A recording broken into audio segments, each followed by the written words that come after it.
بسم اللہ الرحمن الرحیم۔ محترم ناظرین السلام علیکم۔ ایک یہودی کو رسول خدا صلی اللہ علیہ وآلہ وسلم سے چند دینار قرض واپس لینا تھا۔ ایک دن آپ راستے میں جا رہے تھے کہ وہ یہودی آپ کے پاس آیا اور اس نے کہا، جب تک آپ میرا قرض ادا نہیں کریں گے اس وقت تک میں آپ کو یہاں سے نہیں جانے دوں گا۔ نبی اکرم صلی اللہ علیہ وآلہ وسلم نے فرمایا، اس وقت ادائیگی کے لیے میرے پاس کچھ بھی نہیں ہے۔ یہودی نے کہا، جب تک آپ میرا قرض واپس نہیں دیں گے میں بھی آپ کو یہاں سے جانے نہیں دوں گا۔ آپ نے فرمایا، اگر یہ بات ہے تو میں تیرے ساتھ یہیں بیٹھ جاتا ہوں۔ یہ کہہ کر آپ اس کے ساتھ بیٹھ گئے۔ جیسے جیسے وقت گزرتا گیا آپ کے صحابہ وہاں جمع ہوتے گئے۔ جب انہوں نے یہودی کی یہ جسارت دیکھی تو انہوں نے اسے سزا دینے کا ارادہ کیا، لیکن آپ نے انہیں ہر طرح کی تدبیری کارروائی سے روک دیا اور فرمایا، تم دور چلے جاؤ۔ حکم رسول کے تحت صحابہ دور چلے گئے۔ سورج لمحہ بلمحہ گرم ہو رہا تھا اور اس کی تپش سے آپ کو اذیت پہنچ رہی تھی، یہاں تک کہ آپ کے چہرہ مبارک سے پسینہ بہنے لگا۔ اس کے باوجود آپ نے کسی طرح کا غصہ ظاہر نہ کیا اور کوئی سخت جملہ نہ کہا۔ آپ سارا دن وہیں بیٹھے رہے اور ظہر، عصر، مغرب اور عشاء کی نمازیں وہیں پڑھی۔ پھر رات ہو گئی، آپ نے رات بھی وہیں بسر کی اور فجر کی نماز بھی وہیں پڑھی۔ صحابہ یہودی کو ڈرانے دھمکانے لگے۔ آپ نے فرمایا، تم اس سے یہ کیسا سلوک کر رہے ہو؟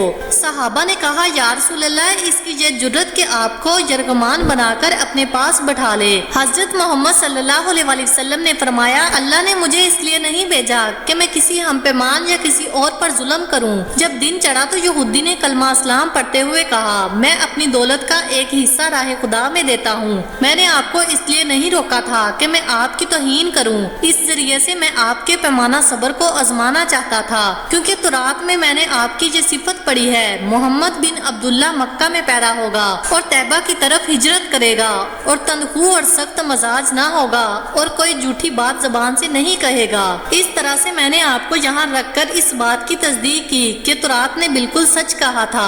رسول اکرم صلی اللہ علیہ وآلہ وسلم مبعوث برسالت ہونے کے 3 سال بعد تک خفیہ طور پر دعوت اسلام دیتے رہے۔ اس کے بعد اللہ تعالیٰ نے آپ کو حکم دیا کہ آپ کھل کر اللہ کا پیغام پہنچائیں اور لوگوں کو خدا کی طرف دعوت دیں۔ ایام حج شروع ہوئے تو پورے جزیرہ عرب سے لوگ مکہ کی طرف آنا شروع ہوئے۔ نبی کریم صلی اللہ علیہ وآلہ وسلم کوہ صفا پر چڑھے اور آپ نے بلند آواز سے فرمایا، لوگوں میں اللہ کا رسول ہوں، تم اللہ رب العالمین پر ایمان لے آؤ۔ لوگ آپ کی طرف متوجہ ہوئے اور انہوں نے تعجب سے یہ اعلان سنا اور سب کی خواہش ہوئی کہ وہ اعلان کرنے والے کو دیکھیں۔ پھر آپ صفا سے اتر کر مروہ آئے اور وہاں پر بھی آپ نے 3 بار یہی اعلان کیا۔ جب ابو جہل نے حضرت صلی اللہ علیہ وآلہ وسلم کا یہ اعلان سنا تو اسے سخت غصہ آیا۔ اس نے زمین سے ایک پتھر اٹھا کر آپ کی پیشانی پر مارا، جس سے آپ کی پیشانی زخمی ہو گئی، خون بہنے لگا اور آپ کا پورا چہرہ لہو لہان ہو گیا۔ اس کے بعد تمام مشرکین آپ کو پتھر مارنے لگے۔ نبی کریم صلی اللہ علیہ وآلہ وسلم مجبور ہو کر کوہ ابو قبیس پر چڑھ گئے اور ایک چٹان کے پیچھے جا کر چھپ گئے۔ مشرکین نے بھی آپ کا تعقب کیا، لیکن آپ انہیں کہیں دکھائی نہ دیے۔ ناکام و نامراد ہو کر انہیں واپس آنا پڑا۔ اسی دوران ایک شخص نے حضرت علی علیہ السلام کو اس واقعے کی اطلاع دی اور کہا، میرا خیال ہے کہ محمد نعوذ باللہ مارے جا چکے ہیں۔ یہ سن کر حضرت علی رضی اللہ تعالیٰ عنہ کو شدید دکھ ہوا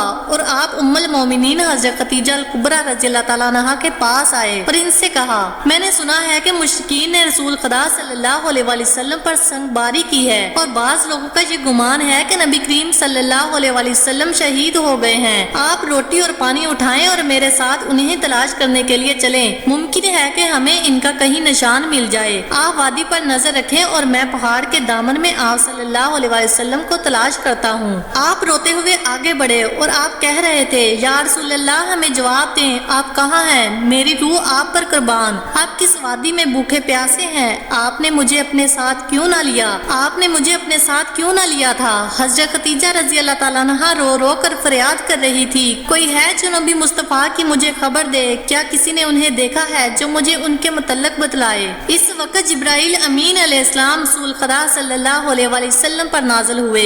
ان کے پیچھے ملائکہ کی بہت سی صفیں تھی۔ انہوں نے حضرت محمد صلی اللہ علیہ وآلہ وسلم سے کہا، خداوند جبار نے ہمیں آپ کے فرمان کی تعمیل کے لیے بھیجا ہے، اگر آپ چاہیں تو ہم اس قوم کو تباہ کر دیں گے اور ان کا دنیا میں کہیں نام و نشان تک نہ دکھائی دے گا۔ رحمت العالمین صلی اللہ علیہ وآلہ وسلم نے فرمایا، میں نبی رحمت بنا کر کر بھیجا گیا ہوں، میں عذاب انتقام کا حامی نہیں ہوں، پروردگار میری قوم کو معاف کر دے، وہ مجھے جانتے نہیں ہیں۔ جبرائیل امین علیہ السلام نے حضرت محمد صلی اللہ علیہ وسلم سے کہا، خدیجہ رضی اللہ تعالیٰ عنہا آپ کو تلاش کر رہی ہیں۔ خدیجہ کے رونے نے آسمان کے فرشتوں کو رلا دیا ہے، آپ انہیں جواب دیں، خدا کی طرف سے اور ہماری طرف سے انہیں سلام پہنچائیں اور انہیں جنت کی بشارت دیں۔ نبی کریم صلی اللہ علیہ وسلم نے خدیجہ اور علی کو صدا دی اور انہیں اپنے پاس بلایا۔ دونوں شخصیات آپ کی خدمت میں حاضر ہوئیں، انہوں نے آپ کی پیشانی پر پٹی باندھی اور گھر لے آئے۔ جب مشرکین کو معلوم ہوا کہ نبی کریم صلی اللہ علیہ وسلم اپنے گھر آ چکے ہیں تو انہوں نے گھر کا محاصرہ کر لیا اور سنگباری شروع کر دی۔ حضرت علی علیہ السلام اور حضرت خدیجہ رضی اللہ تعالیٰ عنہا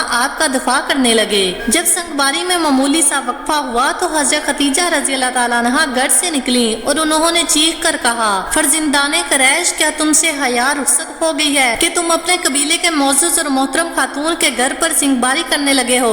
اگر تمہیں خدا کا خوف نہیں ہے تو دوسروں کو اپنے اوپر ہنسنے کا موقع نہ دو اور اپنے لیے ہمیشہ کی ذلت اور بدنامی نہ خرید لو۔ جب مشرکین نے حضرت خدیجہ کی گفتگو سنی تو ندامت کے مارے ان کے سر جھک گئے اور وہ شرمندہ ہو کر اپنے گھروں کو چلے گئے۔ نبی کریم صلی اللہ علیہ وسلم نے دعوت اسلام کا آغاز ان روح فرسا واقعات کے ساتھ کیا تھا۔ آپ پر کروڑوں سلام ہوں کہ آپ نے لوگوں کو گمراہی اور ذلت سے بچانے کے لیے قدم قدم پر تکلیفیں اٹھائی اور صدمے برداشت کیے۔ امید کرتی ہوں کہ آپ کو آج کی یہ ویڈیو اچھی لگی ہوگی۔ اگر آپ کو ہماری یہ ویڈیو اچھی لگی ہے تو ویڈیو کو لائک کریں اور مزید اس طرح کی ویڈیوز دیکھنے کے لیے ہمارا چینل سبسکرائب کر لیں۔ ملتے ہیں نیکسٹ ویڈیو میں، اجازت دیجیے، اللہ حافظ۔